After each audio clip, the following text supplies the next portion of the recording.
welcome to Brown's Struggle in Canada. And today we're going to be visiting Toronto's most famous landmark, the CN Tower. As you can see, we drove there and the first challenge was to figure out the parking. There are many parking lots nearby. We parked in the underground parking near Scotiabank Arena. The cost for the parking was $12 for half a day.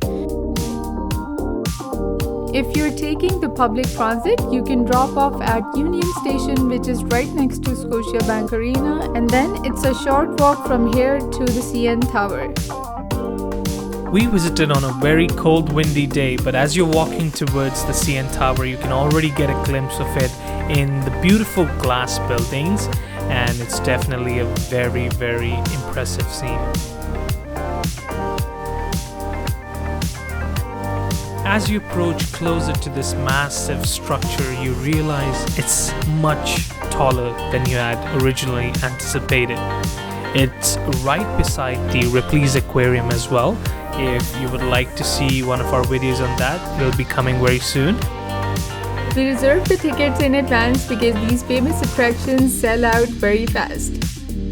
As of now, a proof of vaccination is required to enter the CN Tower, so make sure you also have a valid piece of ID with you. Also, during your visit, you are required to wear a mask at all times.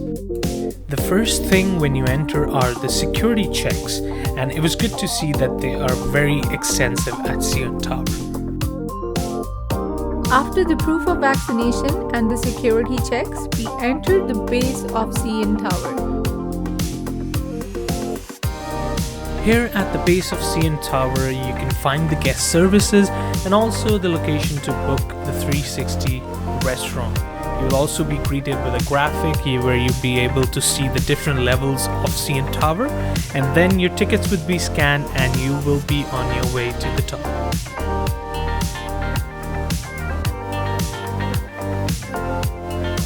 As you're moving in the line, you get a view of the gift shop. It's gonna come later in the video.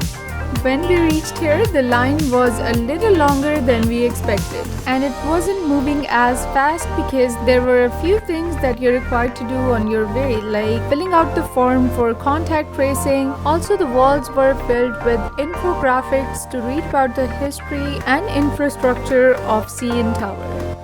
There was also a photo booth set up here, so in case you would like to get your photos later on, you can pay a small fee to do that. And after that, we proceeded directly to the line for the lifts, and wow, it was a long wait. Despite of all the COVID regulations, the lifts were quite full, which wasn't fun at all. The only good thing about the ride was the view of the tall Toronto buildings as we were going up. The lift also had glass bottom, so you can see how far up you're going right under your feet.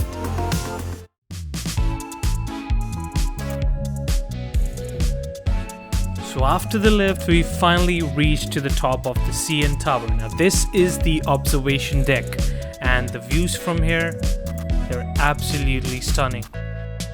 We went there on a weekend, so it was really busy. Everyone was sitting right in front of the glass and they were making some time-lapse videos. When we got a chance, we sat there for a little while as well and got us this time-lapse.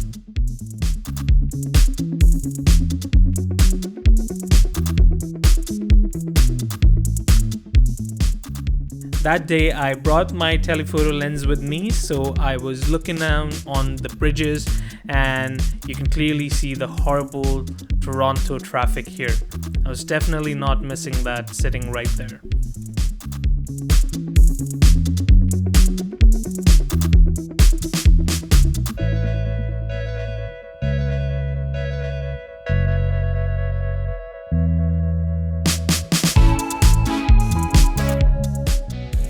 They also had a small cafeteria with the seating arrangement, which was perfect to grab a snack, sit there and enjoy the view.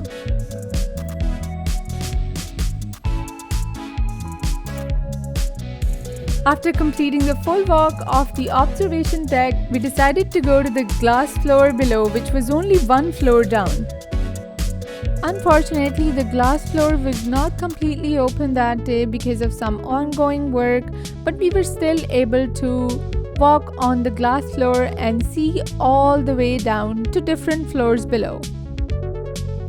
There are some really interesting graphics when you're enjoying the glass floor.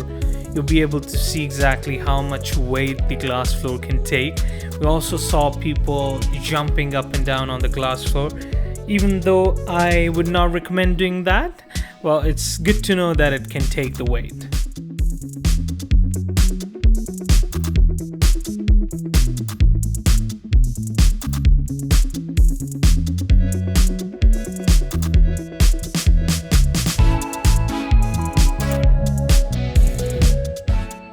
After enjoying the views in the glass floor, it was time to now head down. On our way down, we got to enjoy the night view of the city we saw earlier from the lift, and it was really interesting to see these LED lights on the side of the lift as well. Moving further, the exit of CN Tower is through the gift shop that we saw earlier in the video, so you can definitely spend some time here and explore the different things to buy as a souvenir.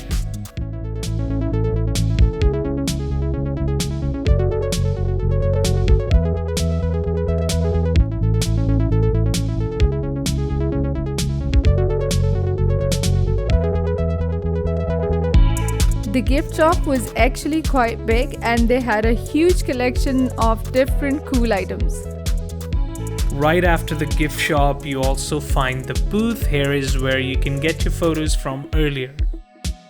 Overall, it was an amazing experience. We really enjoyed the city views from top of the CN Tower, and the only thing that we wish that could have been better was if it was less crowded. But you can always avoid that by visiting on a weekday instead. For us, it was totally worth visiting the CN Tower, and we do suggest that you visit it at least once if you haven't already.